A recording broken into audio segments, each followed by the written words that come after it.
Jesus didn't say, may the tree die. But when the tree no longer produced fruit, when the tree no longer fulfilled the purpose intended for it, it withered, died, became unseemly and ugly.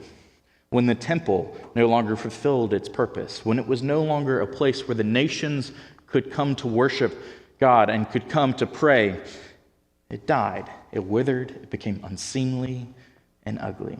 And may I submit to you that the withering fig tree is a parable of the temple, because both had lost their purpose, both had lost their intended design, and both began the process of death.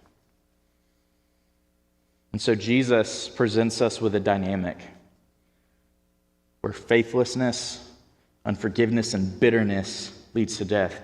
And he presents us with another option: praying in faith, forgiving those who sin against us.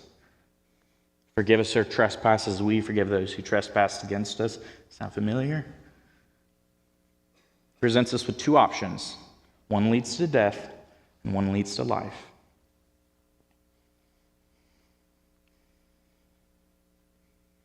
But the Jews had allowed unforgiveness to poison their souls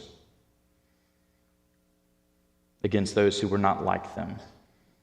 Sure, the Gentiles had mistreated the Jews, had persecuted, had killed them, had stolen from them. Their response was to stand in the way of Gentiles worshiping the triune God. So the Jews welcomed a king into their city, not knowing what type of king he was. You see, he's the type of king who purifies his temple. He's the type of king who wants to draw the nations to himself. He's the type of king that doesn't just leave a withering tree dying there. He gets on it and he dies himself. He's the type of king who doesn't leave a withering tree with the last word, but he's resurrected from the dead, promising resurrection to his people.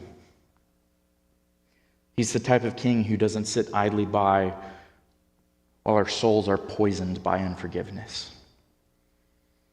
Because